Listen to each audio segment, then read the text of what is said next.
สบายดีFC เบาหลายพังเล่าแหละพังไทยดื้อ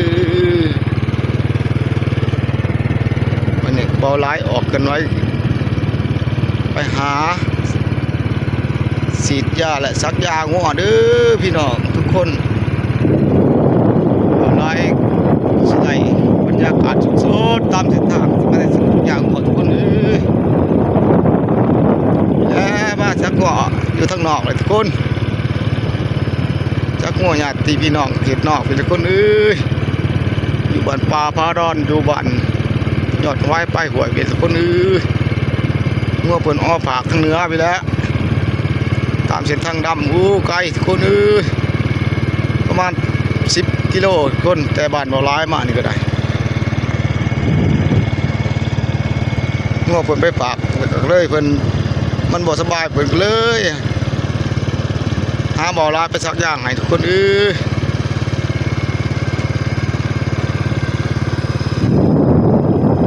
่บรรยากาศสดๆตามเส้นทางทุกคนมีแต่ภูแต่ฟ้าป่าดงพงใหม่บรรยากาศสดๆงามดีอยู่บ้านนอกของหน้าก็ได้ทุกคนนี่ตรงไหนตรงหน้าตามถนนบนทางดูฟ้าป่าดงสวยงดงามบรรยากาศธรรมศาสตร์มันนี่ก็ได้หลายสิได้สดตามทางให้เบิ่งเด้อทุกคนพี่น้อง FC บ่หลายบรรยากาศสดๆมันนี่ก็ได้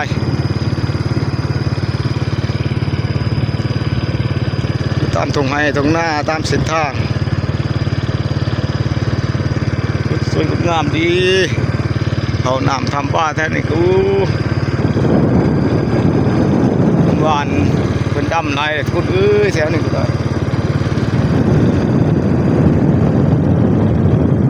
บรรยากาศสดๆเลยมื้อนี้อยู่ทางนอกทางหน้าไปเลยทุกคนบางคนก็ลูกก็มีก็ดำให้ดำหน้าแล้วฝนตกคืนนี้ก็ได้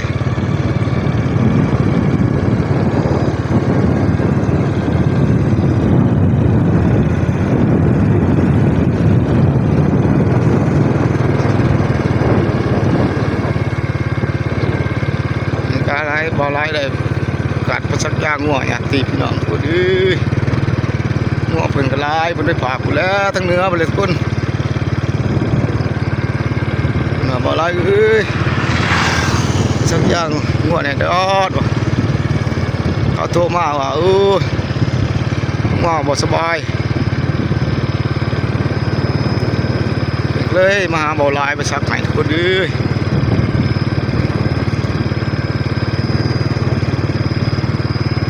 ใกล้กับบตีดอกไอ้น้อง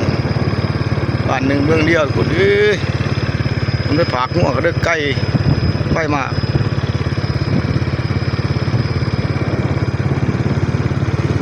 บรรยากาศสุดๆคุณ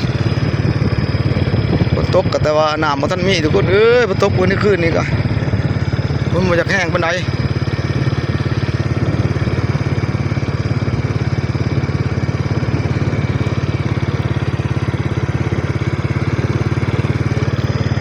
กะกำลังงามทุกคน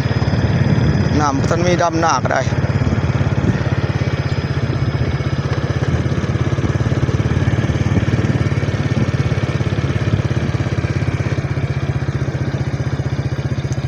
จะมีอะไรทุกคน